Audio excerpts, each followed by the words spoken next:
اور دونوں مشورہ کر کے حضرت علی رضی اللہ عنہ کو بھیج رہے ہیں حضور علیہ السلام کے پاس. جب وہاں پر پہنچتے ہیں مصعب وہ شرما رہے ہیں وہ شرما رہے ہیں اور حضور پوچھ رہے ہیں ہاں بیٹا کیسے آئے ہو؟ تو اب چہرہ نیچے. پھر دوبارہ پوچھا کیسے آئے ہو؟ چہرہ نیچے. شرما رہے ہیں. تیسری مرتبہ شرماتے کہا کہ مجھے ان دونوں نے بھیجا ہے. اللہ. آگے جو جملہ ہے نا فہیم بھائی، وہ سونے کے سے اوپر کو چیزوں اس کے ساتھ لکھنے والا ہے.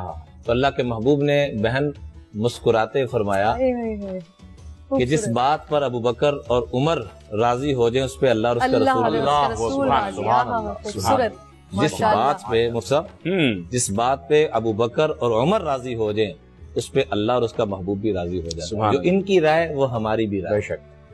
اس کے بعد حضور علیہ السلام حضرت علی سے فرماتے ہیں کہ جہیز کے لیے تمہارے پاس کیا ہے؟ کہا کوچھ بھی نہیں، ایک زرہ پڑی ہوئی ہے.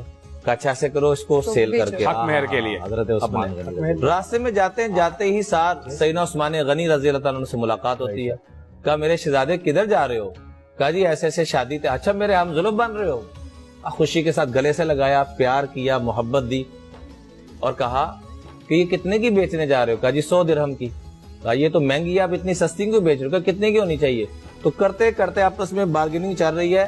تو ایک روایت میں 400 درہم کا ملتا ہے اور ایک میں 800 درہم کا ملتا ہے. یعنی اتنی مہنگی کر کے لی تاکہ ان کی معاملت ہو سکے، ایک دوسرے کی محبت. جی غنی تھے نا، جی نام ہی غنی ہے. اچھا اب لینے کے بعد جب واپس پہنچتے ہیں تو وہ زرہ بھی واپس ساتھ ہوئی. کہ یہ کیا؟ کہ یہ میری طرف سے آپ کو ہدیہ. سبحان اللہ. ٹھیک ہے. اس کے بعد جب گھر کا ساز و سامان اما فاطمہ آ کے دیکھتی ہیں تو دیکھتے ساری ان کی زبان سے جملہ کیا نکلتا ہے مفتی صاحب کہ یہ میرے بہنوئی سے بڑھ کر یہ اور کوئی نہیں کر سکتا، یہ وہی کر سکتے ہیں. اتنی سخاوت اللہ نے ان کو، سارے گھر کا سامان سجایا ہوا. پھر سیدنا عمر فاروق رضی اللہ عنہ گھر جاتے ہیں اور جا کے اپنی اہلیہ سے کہتے ہیں کہ میں نے اپنی زندگی کی سب سے قیمتی شے آپ کے پاس سنبھال کے رکھی، یمنی چادر تھی بڑی نایاب قسم کی.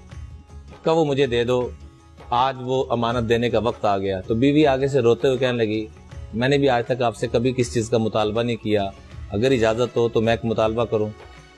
تو آپس میں نا اختلاف اور تکرار چلنا شروع ہو گیا کہ میں آپ سے یہ چادر مانگتی ہوں. بیوی کہہ رہی ہے میں مانگتی ہوں، خامند کہہ رہے ہیں سیدنا عمر فاروق میں مانگتا ہوں.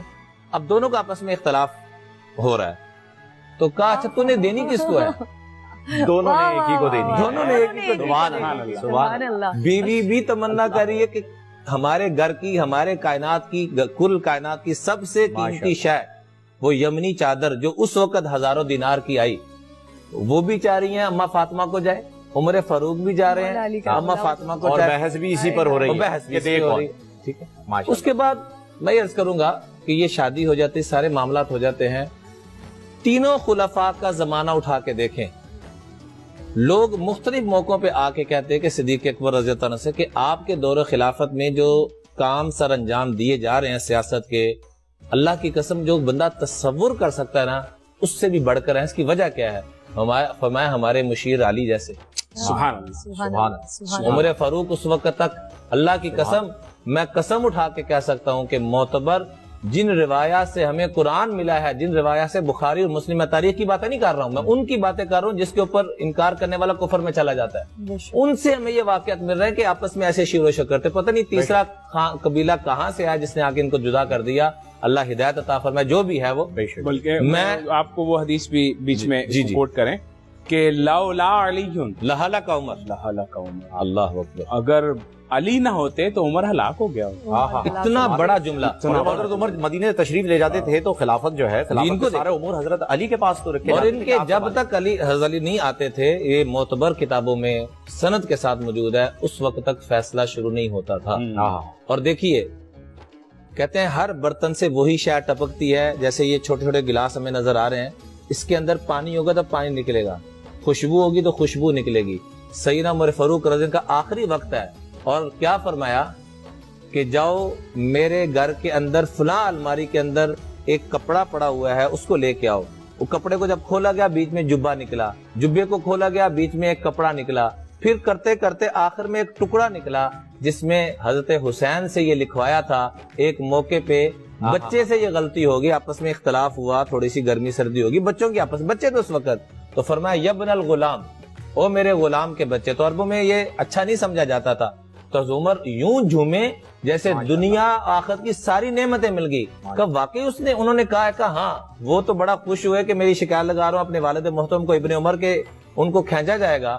آگے سے کیا کہہ رہے ہیں کہ اللہ کی قسم یہ دنیا آخرت میں ہماری سند ہے, لکھوا کے لاؤ کہ تاکہ ہم اللہ کے محبوب کو یہ بتا سکیں کہ آپ کے دنیا سے پردہ فرمانے سے قبل بھی آپ کے غلام تھے, آپ کے جانے کے بعد آپ کے بچے اس بات کی گواہی دے رہے ہیں کہ ہم ان کے بھی غلام ہیں. تو وہ آخری وقت میں یہ منگوایا جا رہا ہے. اور آخری ایک جملہ عرض کرنا چاہوں گا, عبداللہ ابن مسعود جن سے فقہ حنفی ساری منقول ہے, بڑوں میں سے حبر الامہ, وہ ایک مرتبہ بیٹھے ہوئے تھے, حضرت عمر رضی اللہ عنہ صدیق اکبر رضی اللہ عنہ بیٹھے ہوئے, تو کہنے لگے اللہ اکبر کہ حضرت علی رضی اللہ تعالیٰ عنہ مدینہ کے اندر جتنے لوگ ہیں ان سے بڑھ کر فصاحت, بلاغت, سیاست, قضاء اس میں سب سے اوپر ہیں.